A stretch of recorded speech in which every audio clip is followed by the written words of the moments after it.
Olá, gente, eu sou a Camila Bom dia, Pai do Senhor, eu sou Marcos Vinícius. e hoje estamos aqui com mais uma manhã com Pão Diário. O texto de hoje é em Salmos 23, a partir do versículo 1. O título diz: O Senhor é o meu pastor. O Senhor é o meu pastor e nada me faltará. Ele me faz repousar em pastos verdejantes. Leva-me para junto das águas de descanso. Refrigera minha alma. Guia-me pelas veredas da justiça, por amor do seu nome. Ainda que eu ande pelo vale da sombra da morte, não temerei mal nenhum, porque tu estás comigo, o teu bordão e o teu cajado me consolam. Prepara-me uma mesa na presença dos meus adversários. Unge-me a cabeça com óleo, e o meu cálice transborda. A bondade e a misericórdia certamente me seguirão todos os dias da minha vida, e habitarei na casa do Senhor para todo sempre. Bom, essa palavra, irmãos, é uma palavra de uma certa feita. Eu estava no trabalho e o Senhor falou comigo: vou te revelar o Salmo 23. E o Senhor, já conheço o Salmo 23. Olha eu questionando com Deus, dizendo para Deus que eu já conheci o Salmo 23. Porém, eu conhecia a escrita, eu conhecia o texto que já tinha aprendido por ler e ouvir outras pessoas pregarem. Porém, existe a revelação. Todo o texto, ele descortina para nós à medida da nossa intimidade com Deus, porque a Bíblia diz que ele oculta aos sábios entendidos e revela os seus pequeninos.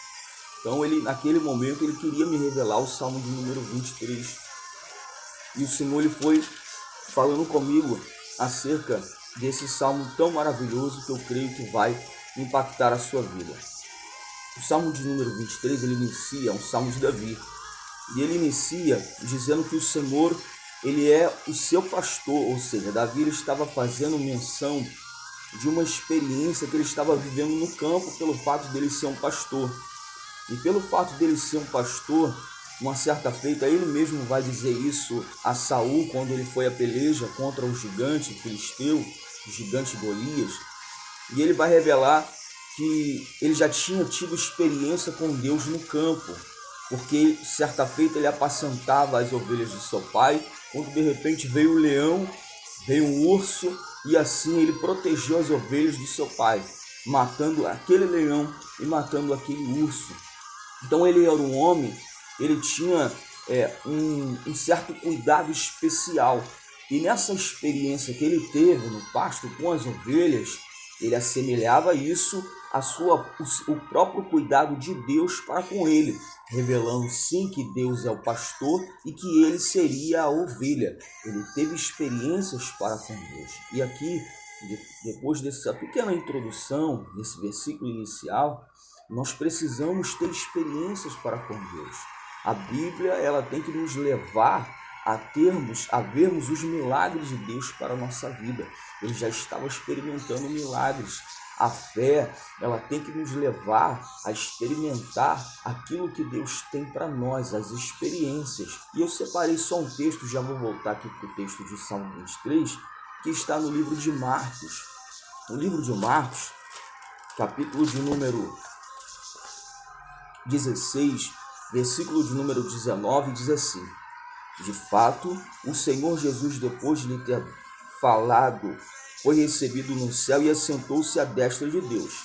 E eles, tendo partido, pregaram em toda parte, cooperando com eles o Senhor e confirmando a palavra por meio de sinais que os seguiam.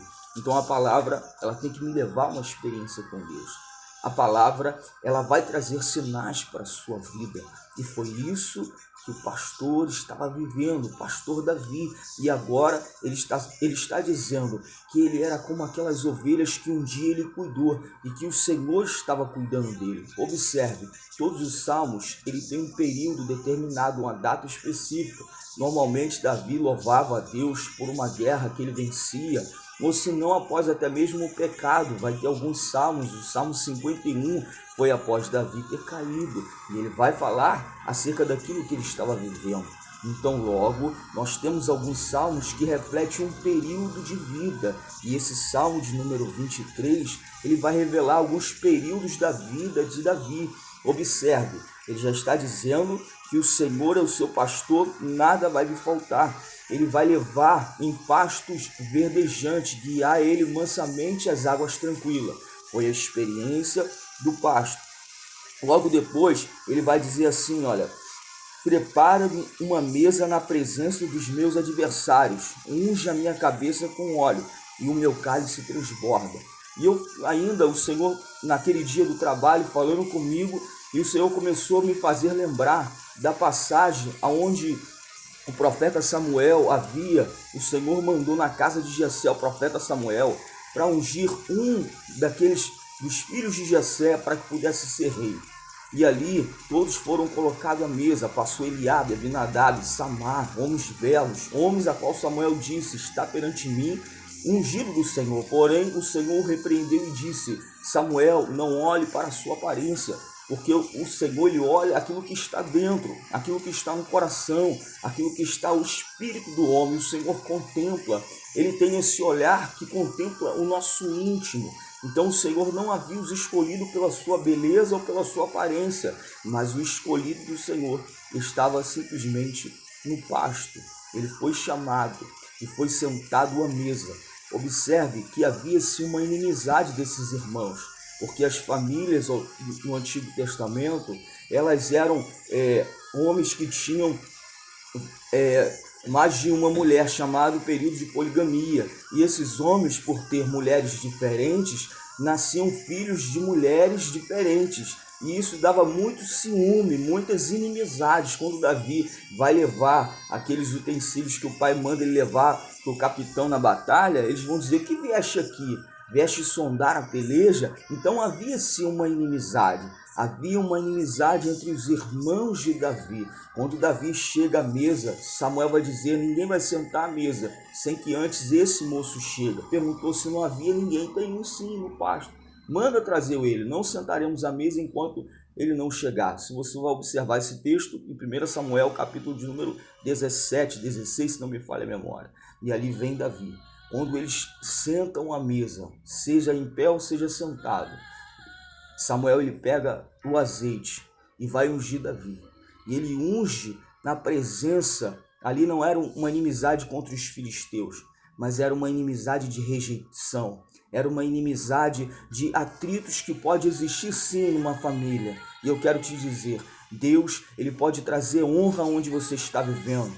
Deus, ele pode trazer honra na sua casa. Ali eu não digo que a nossa luta não é contra a carne nem contra a sangue, mas ele precisava dessa honra diante dos seus irmãos. E ele foi honrado pelo Senhor, foi ungido a cabeça dele. E ele sentado naquele banquete, de repente o óleo vai se escorrendo sobre toda a sua cabeça e ali unge o cálice que simbolicamente pode ser a vida dele, mas o cálice que até mesmo os utensílios que estavam naquela mesa, ele viu transbordar. Então isso foi um outro período da vida de Davi. Agora Davi, mesmo sendo ungido, Davi ele passa por momentos muito difíceis e ele não assume logo o trono. Então ele vai viver períodos até mesmo de ameaça de morte, porque assim ele estava sendo perseguido. Então em um momento que poderia ser um momento obscuro da vida de Davi, um momento que ele poderia ter já sim recebido a unção, um momento que ele já poderia ter, o Samuel poderia ter ungido ele, e pessoas estão questionando: olha, Davi não tem como ser, Davi não pode ser rei, sabe por quê? Porque quem era para ser rei era Jônatan, era a família real. A partir de Saul, nunca Davi ele teria o direito de reinar. Quem dava consequência, quem dava sequência, melhor dizendo a isso, era Jônatan. Mas adivinhe só quem foi ungido e quem foi escolhido para reinar: Davi. Ele estava vivendo um momento de fugir, da sua cidade, um momento de fugir, porque ele estava passando por ameaças de morte. Então ele vai dizer: o Senhor é meu pastor e nada me faltará. Deitar-me faz em pastos verdejantes, guia-me mansamente às águas tranquilas. Ainda que eu passe pelo vale, eles nas pelejas, ele passava ameaça de morte. Ainda que eu ande pelo vale da sombra da morte, mas não temerei, porque o Senhor está comigo. A tua vara e o teu cajado me consola. Sabe o que eu quero te dizer nesta manhã? De repente você recebeu promessa, de repente você já foi ungido, de repente você está vivendo um tempo obscuro, assim como Davi estava vivendo, mas eu te digo, não temas. Ele fortaleceu a fé dele, citando: o Senhor é comigo, o Senhor me fez promessa, o Senhor não falha, eu já tive experiência, ele me ungiu sim, ele me tirou sim do pasto, ele tem me livrado, e agora no seu tempo vai se cumprir aquilo que ele tem na minha vida. Ei, não te deixe a dúvida tomar conta do seu coração, não deixe a incredulidade tomar conta no seu coração. Tenha certeza que vai se cumprir os projetos de Deus na sua vida. E sabe o que aconteceu? Davi não só foi rei de Israel, mas ele leva a arca para Jerusalém. Davi simbolicamente representava o Senhor Jesus. O reino de Saul simbolicamente representa o reino do anticristo, que matou alguns judeus, que foi um homem escolhido pelo povo. Mas Davi trouxe a arca. O Senhor vai trazer o milênio, o Senhor vai trazer a glória para Jerusalém. Davi, agora, ele cumpriu as promessas de Deus. Eu creio que ao olhar esse salmo, eu venci, eu consegui. Deus me fez vencer. E é justamente isso que Deus vai fazer na sua vida. Prepara o culto de ação de graça. Começa a glorificar o nome do Senhor, que essa peleja é para o Senhor. Não temas, porque eu sou contigo. Não te assombres, porque eu sou teu Deus. Eu te esforço, eu te ajudo, eu te sustento com a destra da minha justiça. Fique com essa palavra. Esperava ser 5 minutinhos, passou só um pouquinho, mas receba essa palavra. O Senhor é meu pastor e nada me faltará. Amém, minha esposa? Amém.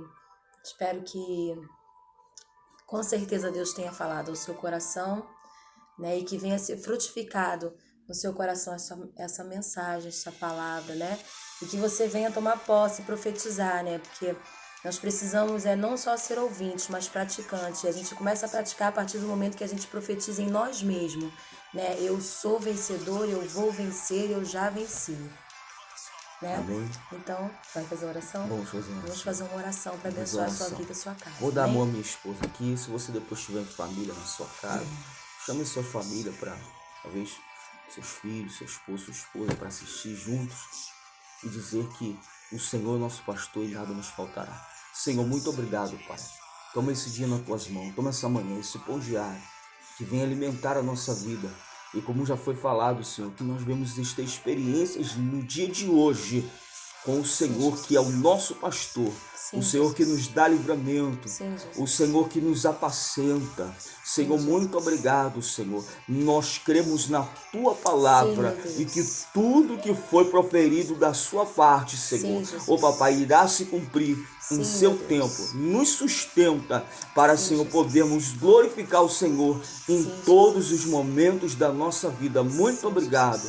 Toma nas Tuas mãos. Eu te agradeço por esse dia, em nome de Jesus. Amém. Amém. Seja abençoado em nome de Jesus. Paz do Senhor, irmãos.